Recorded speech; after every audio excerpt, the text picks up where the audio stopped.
there, math analyzers, and welcome to chapter 4. So, in chapter 4, we're going to talk all about radicals, and we're going to go back through some old stuff with radicals, like simplifying radicals. We're going to start to include variables in our simplifying radicals stuff. We're going to look at simplifying more things than just regular square roots. We are going to add and subtract and multiply and rationalize any radicals, and we are going to solve radical equations. All right, so let's dive into chapter 4, lesson 1, which is all about simplifying regular radical expressions. Okay, now I'm clear about in this part of the chapter expression versus equation.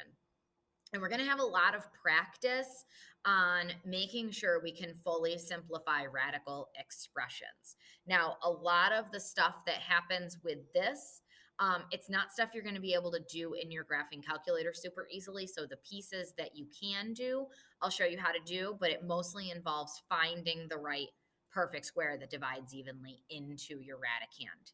So now that I said radicand, let's kind of talk about our vocab, right? So previously, looking at radicals, looking at square roots, looking at that kind of thing. Chloe brought me maroon sunglasses, so now I look really super cool while I do my videos, obviously. Get those out of the way so I can actually see you. So we know from previous work that when you've got a number under a radical, as long as it is a perfect square, you can actually take its square root to get maybe an integer, maybe a fraction, maybe a decimal, but these are all perfect squares. Okay? They result in rational answers when you take the square root of a perfect square. But when you take the square root of a non-perfect square, you get an irrational answer. Any number under the radical that's not a perfect square is irrational. And obviously, considering how rare a perfect square really is, you're going to have a heck of a lot more of these irrational numbers with your radicals. So, how do we deal with those? Well, we deal with them a lot in Algebra 2. And so we have to be able to both identify them and be able to simplify them and use them in our work. Now, rational numbers and irrational numbers are completely different and separate number sets. They do not have anything in common. They're completely separate from each other. Okay? Which means that I'm not going to be able to add them and subtract them. They're not going to work that way. Okay? So we have to be kind of careful to identify the rational versus the irrational. That's one of the things we're kind of working on when we're looking at these. Okay? Now, let's look at our vocab. Anytime you have a fractional exponent on your base, fractional exponent, you're actually using a radical. Okay? The base is the index on the radical, which in our case, this is a 2 here, but a 2 as the index on a radical is so common, you usually don't see it. The actual square root symbol, that's the radical. And we call it a radical because the square root symbol can now help us with cube roots and fourth roots and fifth roots and all sorts of stuff like that, okay? The number under the radical is what we call the radicand.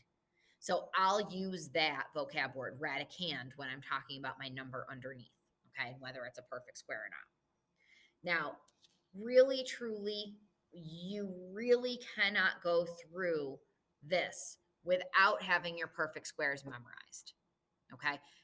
Honestly, you should know the first 12 perfect squares already from all the work we've done with factoring difference of two perfect squares, but also just from all your algebra and geometry work prior to now. But you also need to recognize that any exponent that's even on your variable, that's a perfect square. X squared is a perfect square. X to the fourth is a perfect square. X to the sixth is the perfect square. These are things you should really know. Just know them, because that's just going to make your life a whole lot easier. Now, again, you can work your way through if you don't have those memorized, but your life will be so much easier if you do. And when it comes to perfect squares, out of the first 400 integers, there's only 20 perfect squares. There's not a lot of them, so they get a little bit easier to recognize. Okay. So, of course, 1, 4, 9, 16, 25, 36. I'm listing off a bunch that are on your page. Where do they come from, right? 1 squared is 1, 2 squared is 4, 3 squared is 9. That's what I consider a perfect square. So 49, 64, 81, 100, 121, 144, perfect squares. 169, 196, 225, up to 15. Okay. These, we should be able to recognize these. We should be looking for these because when you're simplifying, you want to be on the lookout for a perfect square under your radical. So when you're simplifying, that's what you're looking for. Okay. And I wanted to go in more. In this first exercise, 36 is a perfect square. So I can take its square root. What's the square root of 36? It's 6. Now we just said 36 is a perfect square and 49 is a perfect square. So if they're in the fraction under the radical, take the square root of the top, that gives me the top number. Take the square root of the bottom, that gives me the bottom number. What's the square root of 121? 11. What's the square root of x to the 8th? Well, what you do is you take, when you've got a variable raised to an even exponent, you divide this number by 2. That's its square root. So the square root of x to the 8th is x to the 4th. What's the square root of 16? It's 4, right? 2 decimal places back here. So this square root, the square root of 0.16 is, I've got my graphing calculator right up here, is 0.4. And I just want to show you that. So if you look at your graphing calculator and it's second and the x squared button is where you see your radical. So there's our radical. Put 0.16 under your radical and then press enter. It just took the square root for you, just wanting to prove that's where this answer comes from. People get this wrong all the time, and it's really funny to me, but you're not dividing by 2 for a square root. You're taking a square root. What times what gave me this number underneath? So what's the square root of 100? It's 10. Okay, it's 10. A lot of people like to tell me 50, and I get that that's 100 divided by 2, but we're talking about what times what gave me this number under the radical.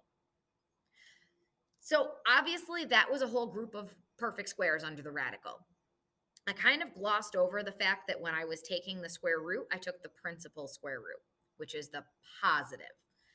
When you're taking a square root of 36, technically, both a positive 6 and a negative 6 multiply by themselves to give me 36, right? 6 times 6 gives me 36, and negative 6 times negative 6 gives me 36. What I did here was I just took the principal roots, meaning I was just looking at the positives, okay? That's mostly going to be the case for us right now, unless there is a negative symbol in front of our radical, okay? Because right now we're just kind of working to simplify. When we solve equations, that's going to come into play, and that's something we need to consider. And if you look back over here, I did show you that with your plus and minus signs for these, okay, just to kind of remind you. So now, of course, those were all perfect squares, and we just discussed how the majority of the numbers under the radical are not going to be perfect squares. So what do you do when you have a number under the radical that's not a perfect square? You think about it in terms of perfect squares. So here I have radical 24, right? I know that 24 is not a perfect square. So I know that my answer for this is not going to be rational. However, I'm never allowed to leave a perfect square under a radical. So even if it's a factor, I can't leave it there. So I think about 24, and I think about what multiplies together to give me 24. Well, let's try to see if there's any perfect squares that divide evenly into 24. So let's try 4. Does 4 divide evenly into 24?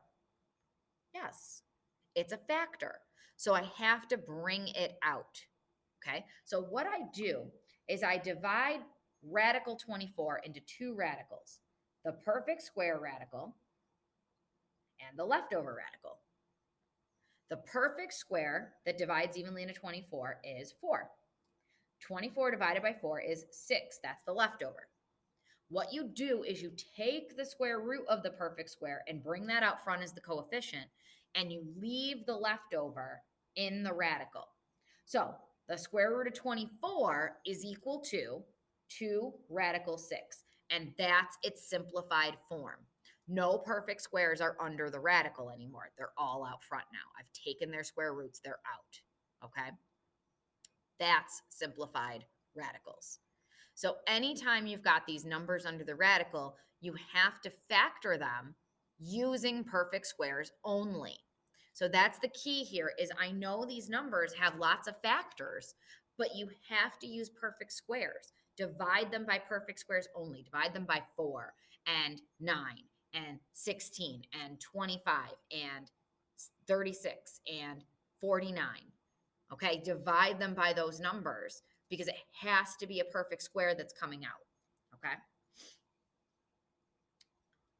Okay, let's try some more examples. Radical 45 divides into two perfect squares, two radicals, a perfect square and a leftover. What perfect square divides evenly into 45? Well, it's not 4. And then try 9, and there it is. So 9, 45 divided by 9 is 5. What's the square root of 9? 3. 3 radical 5 is my answer. Now, 108 has a few perfect squares that can actually divide into it. So what I like to do is I like to find the biggest perfect square that divides evenly into it. So grab 108 over here and start with 4, my first perfect square to try. And notice I do get an integer answer, but I know this integer answer is still divisible by a perfect square. Okay? So now I try 108 again with my next perfect square, and it's 9, right?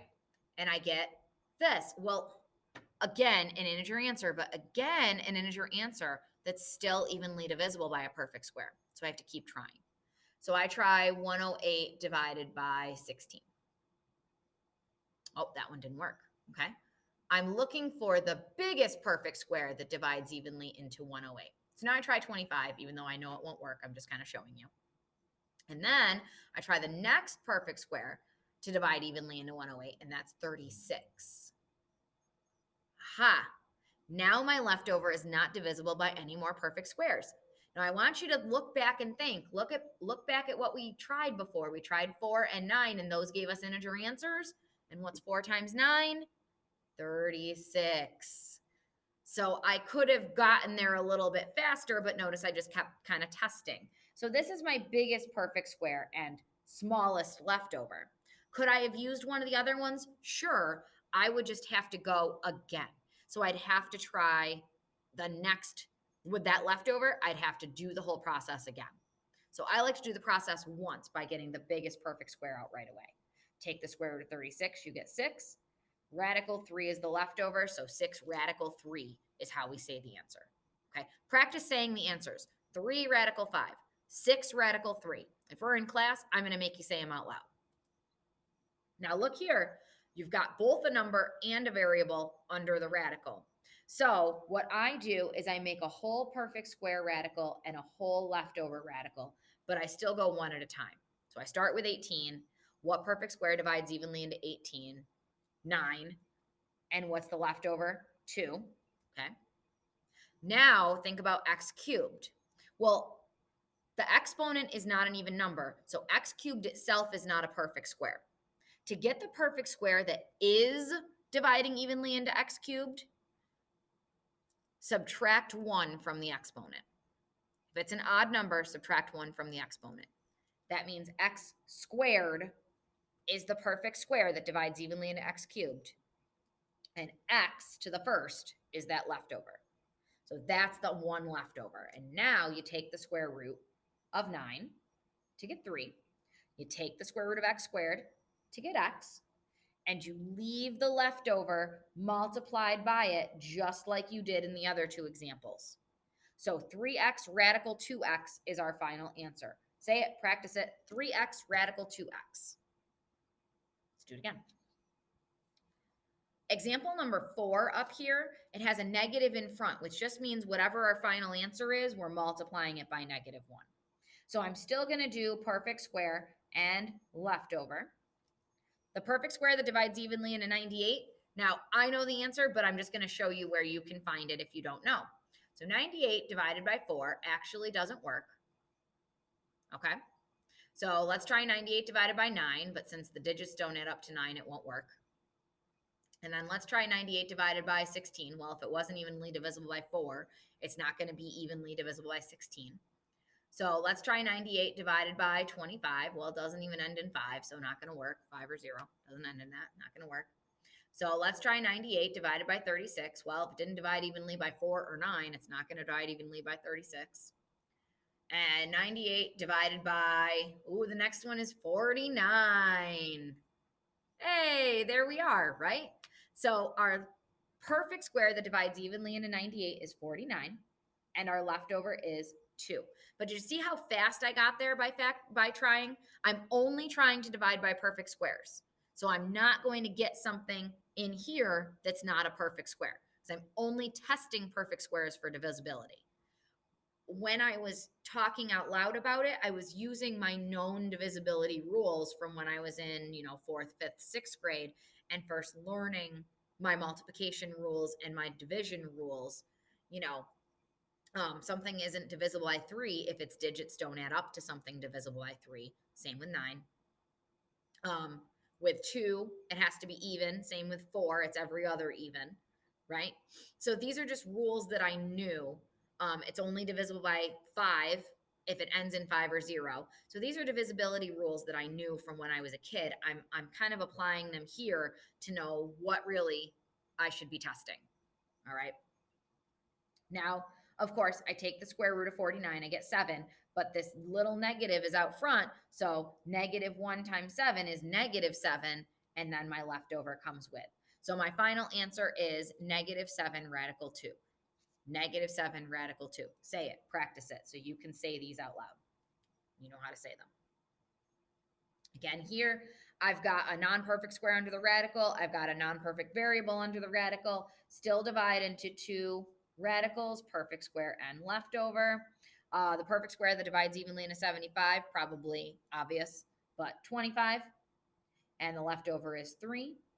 And then again, let's use that rule. Subtract the exponent by 1. That's the perfect square. So 5 minus 1 is 4. So x to the 4th is the perfect square. The 1 leftover goes here. That's why you divide it by 1. You're throwing that 1 under this radical. It's the 1 that can't come out, but the even can come out. So now, take the square root of 25, you get 5. Take the square root of x to the 4th, you get x squared. 4 divided by 2 is 2. And then we're multiplied by the leftover, radical 3x. So my answer here is 5x squared, radical 3x. Say it, 5x squared, radical 3x.